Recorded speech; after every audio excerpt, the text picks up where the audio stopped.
Hey everyone, welcome back to Group Up Here. This is Hungover Media's Prestige. It's our Prestige program. We're very prestige here. We're Yes. prestigious. This is our esports uh, show. We're going to be focusing on Overwatch again this week. Hopefully, we'll bring you some Evo stuff later in the year. Or is it next year already? I don't That's it. No, remember it's when this Evo year. is. They already had Japan Evo, but they're gonna have the American Evo, which it's known for, which Evo is known for in July, I think, or June. I'm not There sure. we go. I thought it was over the summer. So, in any Yeah, it's a case, summer thing. this week we're going to be looking back into week 2 of Overwatch League and looking forward into week 3. Now, we're Yeah, sorry, rather, I'm very sorry that this show didn't come out I'm last sorry week. too. We recorded it, it was going swimmingly. We did a lot of work for it, and I fucked it all up, so it didn't come out. Yep, that's all my fault. That's So all right. this week it came out because you're seeing it. I hope so. Anyway, so this week we're gonna get into a whole lot of stuff, including talking about Brigitte, which we talked about last week but couldn't fully talk about because you didn't see it, and we'll get into everything that happened in Overwatch League. So, Julian, Yes, we'll start by talking about Brigitte, or Bridget, as I like to Brigitte. call her. I like to call her Bridget. That's my name for her. No, she's Brigitte. She's Torbjorn's daughter, or she's the goddaughter of Reinhardt. Something like that. I'm Yeah. not too big on the lore of any character in this game, but apparently Blizzard is calling her a 1 star in difficulty. That's right. Now, I think that's horribly misleading. Or I mean, I haven't played her, so maybe I'm wrong, but I just based on her role in the game, she is classified as a support character, but she seems way more tanky than any support character there is, and I reckon she's pretty much a a tanky character. I think she's sort of a hybrid between the tanks and the support characters. She has a bunch of different abilities that no other character really has. So she doesn't really, as far as I'm concerned, again, I haven't played her on the PTR, but she seems very unique in her abilities. She has a rocket flail, which is her melee attack. I believe it says it has an extended range. I do not know the exact range.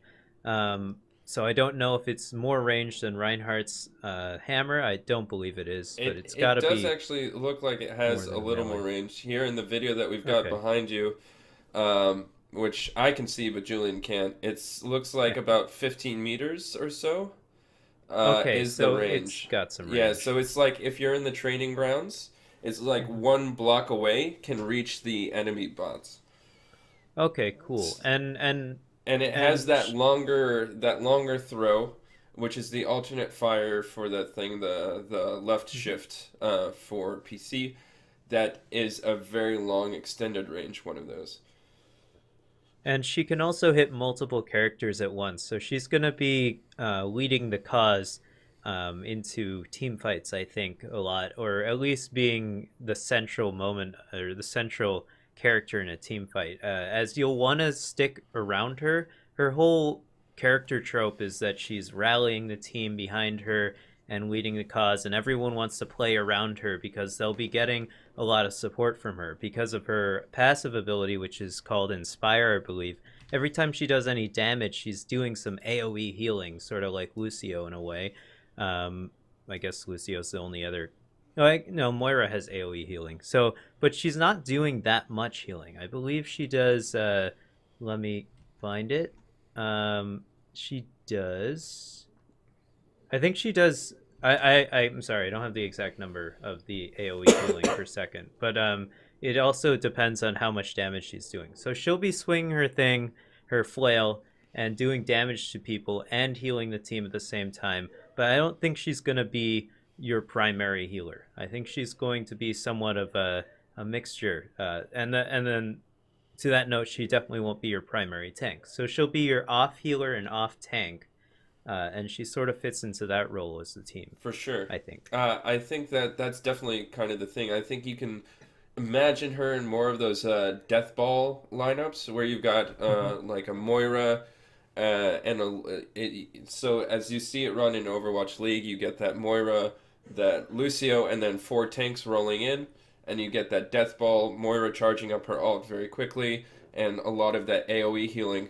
Now, if you don't have the speed boost of Lucio, you might lose something, but imagine three tanks, three supports with Brigitte being able to do that surrounding healing or taking out Lucio or Moira in this way. Um, you're going to gain armor too, which is a big thing that her ult Hmm. does.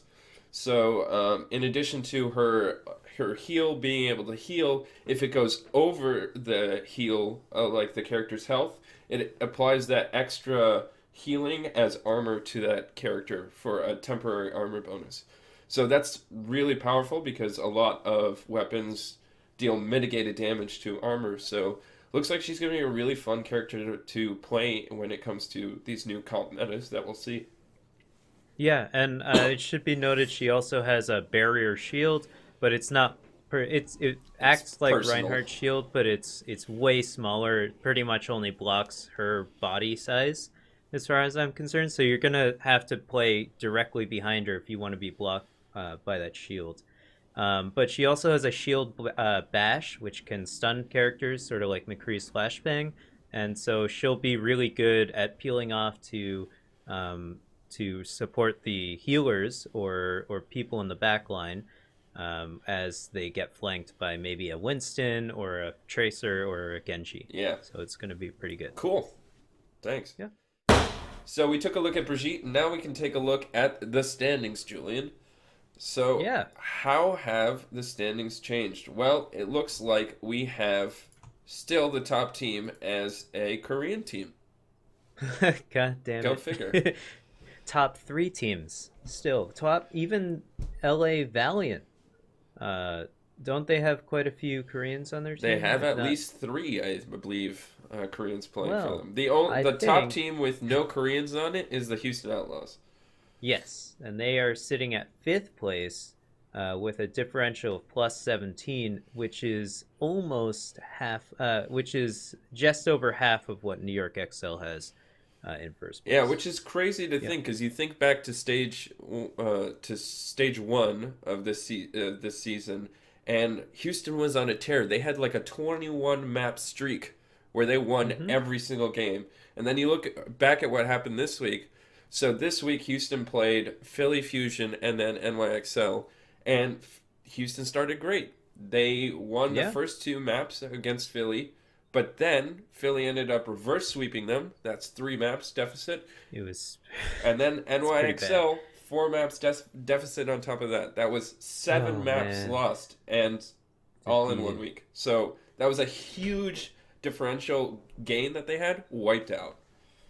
Yeah, and I think everyone was sort of focusing on the Outlaws and NYXL, and little did we know we're sort of sleeping on the Soul over here, the Soul Dynasty. They cleaned up against Dallas Fuel and the Gladiators as well. They won 3-1 in both cases, so they're sitting nice in second place. Still quite a bit uh, behind NYXL in terms of differential, but I think one good week for them could, and a bad week for NYXL could change that pretty quickly. Exactly. There's only plus minus one in the wins loss column. So as Mm-hmm. far as I'm concerned, any week they could swap places, and it's an exciting place to see. But what's not exciting is we thought Dallas Fuel was coming off of that hot streak of two wins. We thought they could keep that going this week, and turns out they couldn't. Yeah. So they're 50-50 again, 2-2. Even with the secret strats from their London Spitfire counterpart,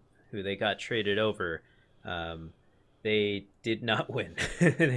Yeah. they are they're falling behind. Unfortunately, XQC is probably really pissed. Yeah. That I having watched some of his stream, he was talking about how they were trying to change up the strats because they knew that the strats that Mm-hmm.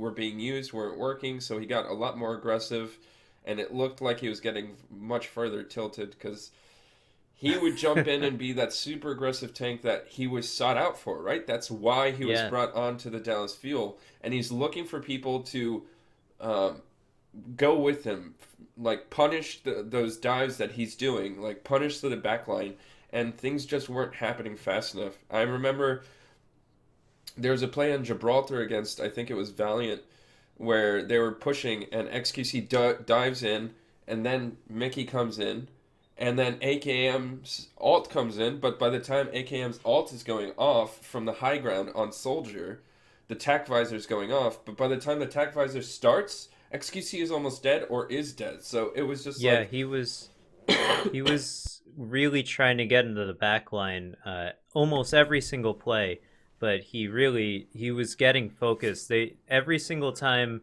he jumped in, I noticed that, or in the game that I saw, anyways, I noticed that everyone turned on him on the opposing team and completely focused him. They really got screwed. He got screwed over a lot of times. yeah, it seems that he wasn't getting the Diva Shield that he needed for such aggressive play, but maybe with some Mm-hmm. more coordination, some more weeks under their belt, they'll work that out.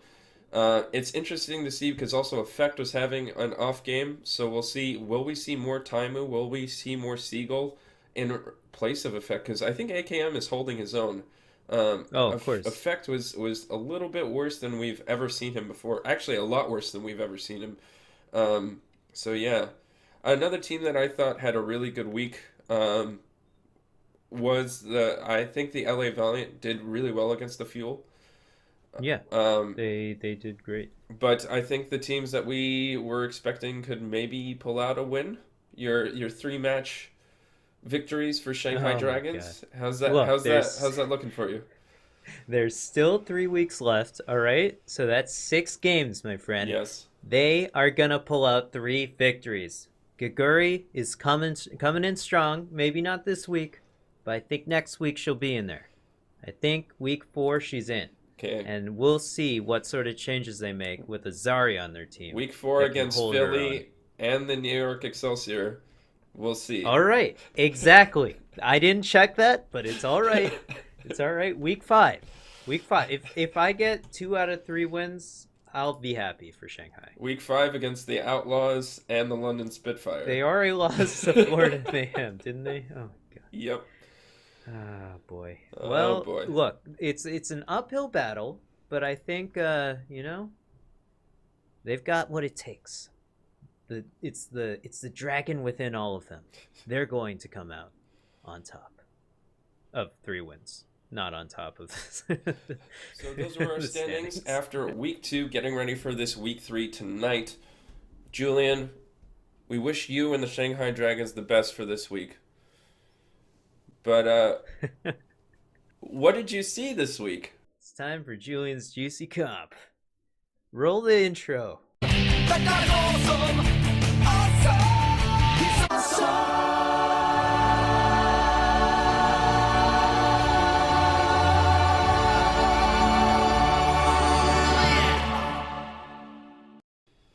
Now, I have a very juicy comp for you guys this week. Today, we're looking at the Houston Outlaws versus Philly Fusion on Nepal, map 2.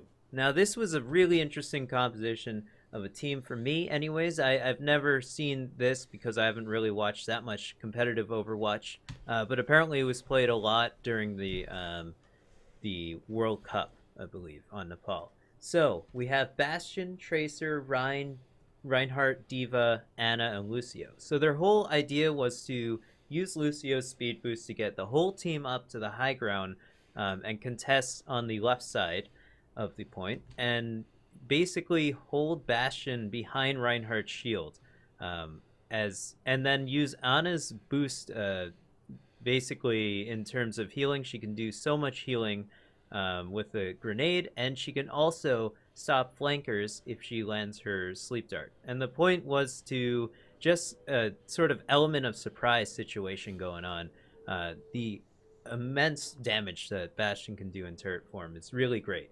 As soon as they clear out the team, they capture the point and then they reset, and that's really the key to the strategy. It's basically element of surprise, clear the point, capture it, and then reset, and then sort of hold from there. behind Reinhardt's shield, which is really what they end up doing. And you get these beautiful sight lines from up top. Yeah, it was well executed. I personally would hate my life if I ran up against this, and I don't think anyone in silver to gold rating would ever be able to execute this sort of thing that quickly. So hopefully that wouldn't happen for me. That was quite the juicy comp. And after that juicy comp, we want to make sure that you understand kind of the point of that segment because we explained it last week, but it didn't come out, right? So now I kind of figured out that we didn't explain it that much. So, Julian, what did you want to highlight with your juicy comps? Well, really, I wanted to highlight situations where the competitive teams in the Overwatch League, the professionals, sort of veer off from the quote unquote meta of the game, which they generally hold with a diva and a Winston and these sorts of characters, and they've got Lucio and Zenyatta and maybe a soldier now in stage 2. Now, I really like when this game when you get the element of surprise. So that's what I sort of wanted to highlight. I wanted to highlight different teams, different team composition. Throw in a Symmetra in there. Why not? It would be awesome. Torbjorn. God, please don't do that. But Saw throwing in the Mei for instance. Yeah, we saw some teams come out with Mei as the ultimate trolling move, I think, this week. Right. But yeah, I sort of just wanted to highlight interesting strategies from the Overwatch League that you might have missed. Thanks. I think that's part of the analysis that we're getting a lot of like highlight reels and players, but we're missing some of those strategies that are a little offbeat or something, and that's something that we're trying to bring to our show. The other thing that is standard for all shows of this type is a player of the week. Look at that little graphic down there. Very, very good. I like the graphic. It's so cool. All right, Julian, we're going to start off with your player of the week. Who did you highlight this week? Well, we've been talking about Houston so much that I really wanted to highlight. I wanted to give my boys in New York, my Korean boys from K-Town in New York, some love. I have to highlight SBB, the Morning Star Rain himself, on Tracer. Now, he also played Soldier and Widowmaker, so he in this match against Boston Uprising that I'm highlighting, you'll see that he ends up keeping his composure in these crazy fights the majority of the time, and really focusing on the targets and with incredible speed. Of course, you got to be fast to play Tracer, and you just got to know exactly what you're going to do as you're going in, because you only have 3 dashes and 1 recall. So you need to know exactly where you're going, exactly who you're going for. And you can see he focuses down both healers, even in the most crazy of fights in Sanctum on Nepal. I believe this is called Sanctum. I'm not sure. Whatever. Anyways, he also switches over to Soldier on the next map, and he gets a sweet stick there. But he switches over to Soldier, and then eventually Widowmaker on King's Row, just sort of highlighting his versatility as a DPS role on NYXL. He's really amazing. Yeah, looking at some player. Soldier getting some widow snipes. Yeah, and here he's going Widow against 3 tanks, and he still manages to clear the point and capture. Basically, they end up capturing after that. Pretty epic. So that was Julian's player of the week, and my player of the week this week, Julian's favorite Zenyatta, Jonak. Yes! He played so well! So, I'm also highlighting the game against Boston Uprising. You'll see here, Jonak takes his time, his patience. He's running up against a Sombra who has a fully charged EMP. The EMP goes off. As you can recall with Zenyatta, most of his health is from shields. They go away. That's why they're the targets. But Jonak keeps his composure. Arc is right there behind him, and this support team, I mean, I could have highlighted Arc as well as Jonak, but some of the picks Jonak got I thought were pretty important this week too. But you see there, against that full EMP charge, now you're going to see Dreamcasper picks out where Jonak is. Jonak has just recovered his shields, but not his full health. Jonak is going to go down. Look how low his health is. And here, he doesn't pop the ult. How many Game Sense people would you imagine that in that situation where they're not sure if they're winning the team fight, they're not winning the team fight necessarily, that they know when to and when not to pop the ult. I mean, we've seen in Overwatch League people just popping ults accidentally in the middle of matches. So Jonak, That's actually happened, yes, surprisingly. at least 3 times, and at least twice with Custa. Yeah. So we see Jonak hold his patience here. Now, the other thing I wanted to highlight was this. You see over here that Jonak and Ark are holding the high ground on Volskaya. This is against Houston Outlaws. Muma's hanging out over here. He's waiting for his ult to charge. He's waiting to crash onto Jonak and Ark, canceling out the supports through that powerful dive that the Houston Outlaws have set up with their super divey run, right? So Muma's going to keep putting pressure on. And as you go forward in the clip, they knock down this first assault. But Muma's going to come back and do that same kind of push again from the side. And here you see Jonak has taken out Cool Matt. Muma's ready to go on his ult. And this is when it happens. So Muma has dove up here. You see the shield has been deployed. He's diving onto the team. While the rest of the team is being taken out, it's still Muma's job to take out the supports. Assault respawns so much faster on Volskaya. It's even if you can have this respawn happen in favor of in terms of the numbers that are dying, if the support takes so much longer to get there, you can still win that fight as the Outlaws. So Muma goes up here. Ark and Jonak stay alive for such a long time up here with Muma still pressuring them that Ark maintains it, is able to save his ult, gets back to the point, maintains that healing for Ark too, because Ark was in critical as you saw earlier. And then Muma's ult, it's gone, it's out. And the dive is defeated, and it ends up that Houston isn't able to take point A, and NYXL win this map really handily. And that was my player of the week. NYXL, they're doing pretty well. They're a pretty good team. What can I say? NYXL is a great team, and 2 of my player of the week highlights have come from there. Of course, last week you didn't see that I had highlighted Meko. Julian had highlighted Birdring. Birdring. So yeah. Anyway, moving on. There's a segment that we like to call Yvonne's Important Question.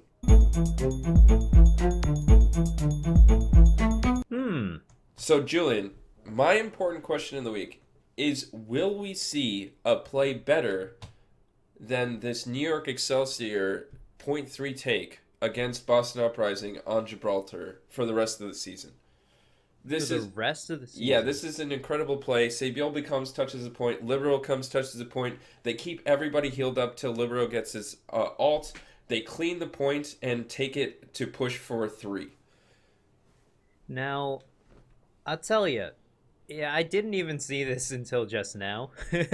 So, I'm not getting the super... No, I'm kidding. This is an amazing, amazing play. And I cannot believe the wick, the overtime wick, as the casters keep calling it, was burning down. It was You see where it is when Sabiel literally touches. A fraction of a second left when Sabiel saves the day for just a little bit longer, and then Libero comes in. It's just such a good coordination between the two because they can get in and out, and clearly they've practiced this sort of situation before because of the... I mean, NYXL had already won the match at this point, so maybe they're not under the most crazy pressure as they could be. But this is showing true professionalism in how well they can play the game, keeping their cool. You know, I can touch the point when I want to be there, and then I can get out to safety no matter what. This is just, you know, really clean Overwatch. I'll tell you that much. So, do you think we'll see as good of a play for the rest of the season? I don't think so, because I feel like every game will be a lot more high stakes, and and then this game. I don't think we'll see as many sweeps unless we're talking about Shanghai, because they're going to be sweeping people. You know what I mean? Yeah. But for 3 games straight, they're going to be sweeping. But I think really we're probably not going to see a better, well, more executed attack than that. I think that was perfectly executed by NYXL. I think that was. And it's not because I'm from NY, New York, that I'm biased or anything. I think that was the perfectly executed point save and team fight. So for me, I think that's it. But I really want to be impressed more than that. And you know what can impress? What games I think will impress me more than that? Our games of the week. Julian, what's your game of the week? My game of the week, surprise, surprise, involves a team called NYXL. Oh, wow. It's not like Wow. I'm biased or anything, and I'm not. God damn it. It just so happened to be that I wanted to. I'm really excited for this match. It's going to be on, let me load it up, NYXL versus Philly Fusion. Friday, March 9th at 9 p.m. Mark the calendar. I think this is going to be an epic showdown between Pine and Shadowburn, and you will have to be on the edge of your seats the whole match because I want to see what happens. Yeah, I want to know. I'm afraid that we'll see EQO though. I'm afraid that Shadowburn might be superseded by EQO based on the last game, even though Shadowburn had a very good performance. He did. He was playing amazingly. Man, I just worry about Shadowburn, my fellow Russian. I think he's going to do well, but I don't think he'll do better than Pine. Just saying. I'm just putting that out there. It depends on what map. See, the thing about Shadowburn, he can play any map. Pine, he obviously can't play Volskaya. Exactly. But when it comes to Pine v Shadowburn, it's going to be Pine. All right. My game of the week is a non-Korean team matchup. Wow, a non-New York team matchup. I know, really? And it's not Philly. Because I really wanted to pick Seoul versus Philly, which would have been Korea and Philly. Oh, man. But instead this week, I'm going to pick LA Valiant versus Houston Outlaws. That's on Thursday, March 8th at 9 p.m. This is going to be a good one, and it'll be a tough out for either of these teams. They're battling for 4th and 5th place in the Overwatch League standings. They're both very high-level competitors. I'm really excited to see what kind of strats and different things we can see come out in this game and who's going to come out on top. It's exciting for me to watch, too. I love the Overwatch League, and these games have provided me so much entertainment. Thank you for putting this on, Blizzard. Yes, and with that, thank you. I think we're going to thank the audience for tuning in. That's the end of our Group Up Here podcast this week. Julian, thanks for joining me on this crazy adventure. Yeah, thanks for putting this whole together, this whole outline together. It's really fun. I hope you guys enjoy the show. Tell us what we can be doing better, or if we're doing a good job at all, in the comment section below. Leave a thumbs up if you like the video, and consider subscribing to us. We put out a lot of videos every week. We aim for 3. We have a podcast every Monday. This video comes out on Wednesdays when Overwatch League starts during the week, and on Fridays we have a Let's Play series that is going strong. Yeah, it's great. It's revamped. It's in season 2. It's doing well. We're enjoying it. Yeah. And one thing for me, if there's any questions that you all want answered with things about Overwatch League, etc., that we can try and look up and get the answers for you, or look into some of your games or something, we also will integrate some Overwatch replay as much as we can. Let us know if we can help in any way. Thanks, guys. Yeah, catch you guys next week. Bye. Bye. What did you see this week? I saw a very, very juicy composition. Team competition.